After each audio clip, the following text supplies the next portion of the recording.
Welcome to this very special edition of Your Voice America. I have with me today Kaizen Asiedu. He is a social media phenom. I mean, the guy is all over X, he's all over everywhere, and he's just been a great voice out there for Trump and for Elon and for MAGA. We're very excited to have him on the show. Welcome, Kaizen. Thanks for having me, Bill. Terrific, terrific. Well, tell us a little bit about yourself. I mean, I was not familiar with you previously, and now, I mean, you're all over my X feed. Where did you come from? Yeah. So I'm originally from New York. I was born in the Bronx, and then I moved out to California when I was around 24 years old. And I went to Harvard. I worked in the video game industry. And the reason I say all of that is because I've been a liberal my whole life. And Wow. I was kind of a liberal by default because I was coastal, I'm black, I went to an Ivy League school, I worked in tech. All of those communities are very, very blue. And I Right. wasn't particularly politically aware or informed. I just kind of defaulted to what my tribe around me did. And come 2024, I started paying attention to politics. And before then, I had isolated myself from it, thought that it was pointless to be involved. But as I started to pay attention, I started to realize just how much lying there was, Yeah. particularly in the mainstream media. The first place that I actually noticed that was New York Times because I was a New York Times subscriber. Like I paid them to get information. And I Right. realized some point in around 2020 that despite Trump getting elected and despite the will of the majority of the country, at least at that time by electoral vote, New York Times exclusively had negative things to say about him. Right. And when anyone has only negative things to say about someone, then I start to become suspicious of whether they're actually being balanced if they're a news source. And Right. they present themselves as nonpartisan news, but in reality, they're acting in a partisan fashion.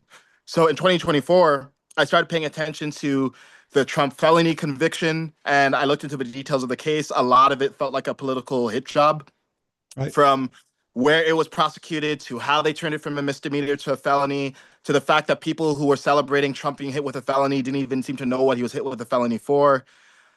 Then I saw Biden on the debate stage senile, and I wondered who has been running the country and how is it that just a week ago, everyone was telling us that he was sharp as a tack, running circles around the interns. Then I saw how Biden was unelected, undemocratically replaced with Kamala Harris. And I started to update my views and revise my thesis on who Trump was, started to investigate a lot of the headlines that I had been told over the last several years and actually read the source material and watch the source clips. And I realized how much manipulation there was going on and how much there was basically state media propaganda. And Right. after that, I realized that we've all been deluded for so long. Our country is in decline. It's not an accident. And it's because the same people who are accusing Trump of malfeasance and being a bad person and being a Nazi and a fascist or employing all these dysfunctional policies that were actually leading America into ruin. And it's ironic that we're doing this talk right now because I just got back home. I live in LA. I just got back home 2 nights ago. Behind me, you can see a hilltop that has been eradicated. I mean, that used to be all green behind me. And I look at that as at least in large part due to failed far left policies that have corrupted the Right. nation and have made us all afraid to speak out against them because we don't want to be labeled as a misogynist or a racist or any of these terms. But now it's time to speak up. So I don't think of myself as a Trump supporter. I'm an informed citizen. I voted for Trump because I believe he's the best leader available of the options that we had. I believe that America needs to turn around. I have my quibbles with him, but I think he's the best leader that we have for the situation. Right. It's like people say, well, Donald Trump really isn't conservative. I don't think you Mm, can put Donald Trump in an ideological pigeonhole. I think Donald Trump is what I call a resultist. He wants mhm, results. He just wants to get results for the American people. And this is why he got elected. He used to be a Democrat like yourself. And I think that he looked at what happened under Barack Obama. He said, you're not going to get a better Democrat president than Barack Obama. He's like the prototype, Democrat president. And he's not getting the results that I want to get for America. So maybe I need to look at this Republican side and maybe I can get more results there. And that's why he ran as a Republican. And that's why he's still Republican now. But really, he's all about results. So some of these folks that are on the far right, the purists, they're like, well, he's not exactly enough this and enough that. It's like, let the man work. He just wants to get results for American people. And I've always said, America's 20% far right, 20% far left, and 60% that just want stuff to work. They're not that into politics. They just want things to work. And I think that's what we're getting under President Trump. So it's very exciting. The media's already exhausted. They're already saying after 4 or 5 days, it's too much. There's too much information. He's giving us too much access. We can't keep track. So it's really great. You wanted to talk about immigration. So let's get your take on that. That's the 800-pound gorilla in the room right now. Immigration, deportations. What's your take on that? Yeah, so before I even talk about the different arguments for and against immigration and deportations, I actually want to remind people of what Obama did during his presidency. A lot of people don't know this, but Obama deported about 3 million people, 3 million illegal immigrants during his time as commander in chief. During Trump's presidency, which was, of course, just one term at the time, he deported 1.5 million. Now, right now, what you're going to see is the media showing crying people who are getting deported. They're going to spin sob stories. And we should have compassion because these are human beings whose lives are being uprooted as they're being deported. But at the same time, Obama did this. But because the media has such a leftist bias, that was glossed over. And it wasn't presented as this act of malevolence like Trump is getting spun as.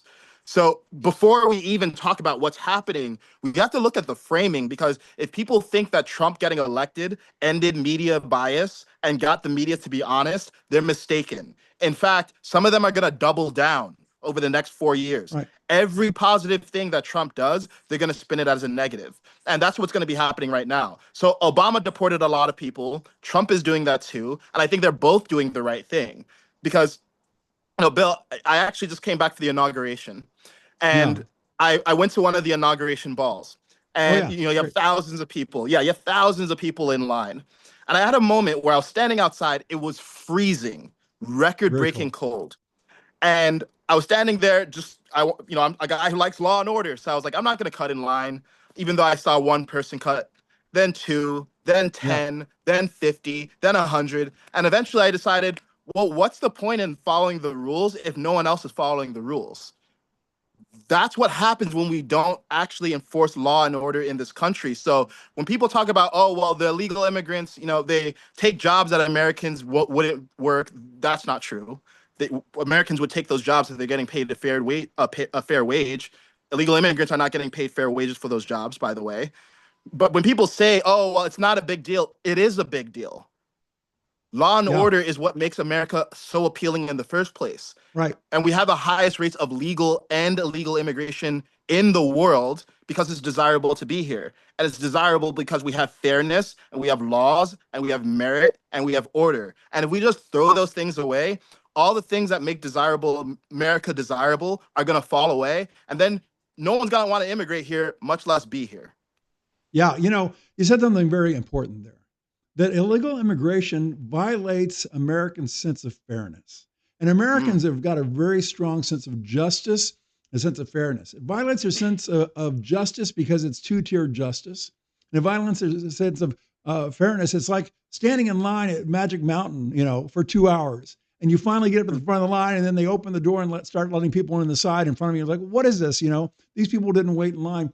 And Joe Biden's plan in letting these illegals in was to create a permanent majority for the Democrats. But what he didn't realize was he wasn't operating in a vacuum. There was an equal and opposite reaction. What was that? That was the legal Hispanics and the black voters saying, wait a minute, this is unfair. We're working hard. These people are coming and getting free housing, free health care, foods, free food stamps, money to live on. And I'm barely making the rent. And this really was offensive. And a lot of these folks came over and they voted for Donald Trump this time. And I think that you're actually very representative of this group of what I call Trump Democrats. Reagan had his Democrats. We have Trump Democrats now. And it's not that they've lost all their Democrat values and so on and so forth, but it's not that you've actually left the Democrat Party. The Democrat Party left you. The Democrat Party went so far left, they left you behind. And you really said, I just need a guy that's going to fix the problems. These Democrats have become too ideological, too far left, too almost Marxist. I want somebody who's just going to fix America's problems. And I think that's why Trump is sitting in the White House today. Let's jump in about the immigration, how they're handling deporting people. This is what I suggested beforehand. I said they need to go with the criminals first, And this is what amazes me, Kaizen, is that the ICE is able to find these criminals so early because they already knew where they were and they were just ignoring them. It's like they already know where the rapists and the muggers and the drug runners and the gang members and the child molesters, they knew where they were so they can just go and arrest them and get them out.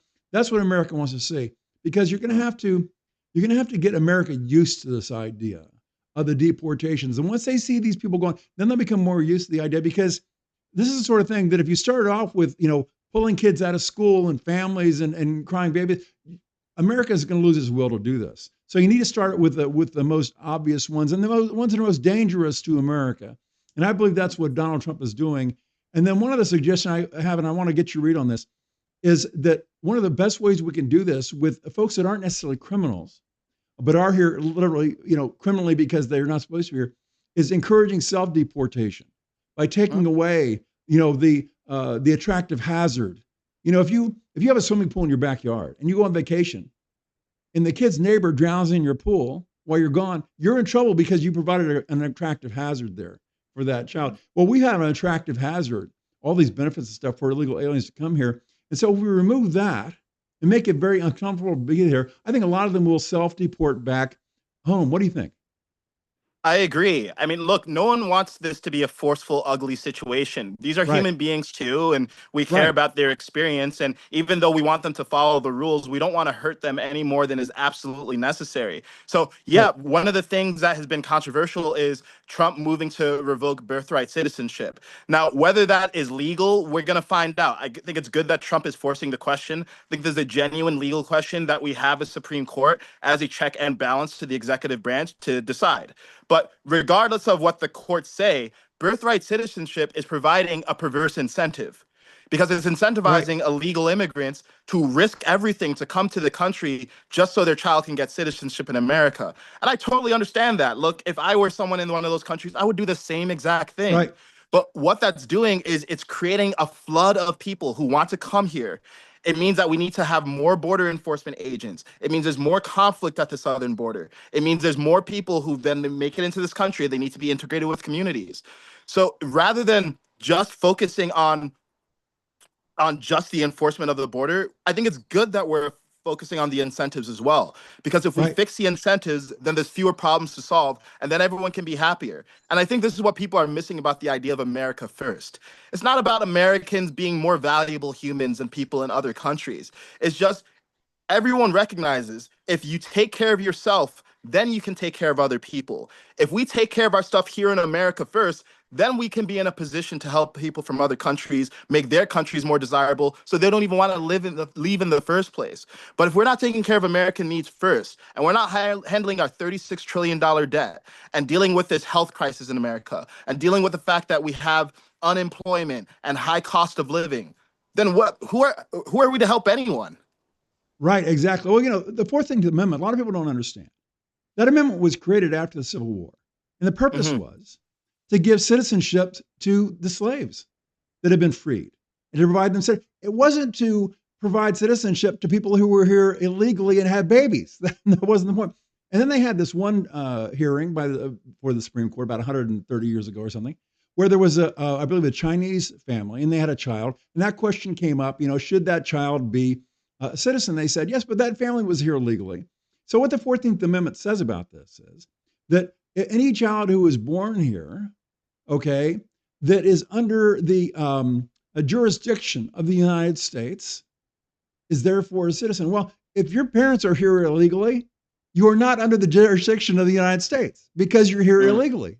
So that's the problem. And I know what Donald Trump is doing. He's leading with boldness on this, an executive order. And of course, he's going to get sued. He's already gotten sued. He's already had a judge strike it down. We all knew all that was going to happen. This is going to end up in front of the Supreme Court one of these Mhm. days. I say probably within a year. And they have to make a final call on it. I think they'll wipe it out because if you look at it, it really is not constitutional. If you look at the intent of the founders and what they did and why they did this, they did not have in mind, oh, yeah, we can have 20 million illegal aliens having babies and they can all be citizens. I don't think so. What do you think?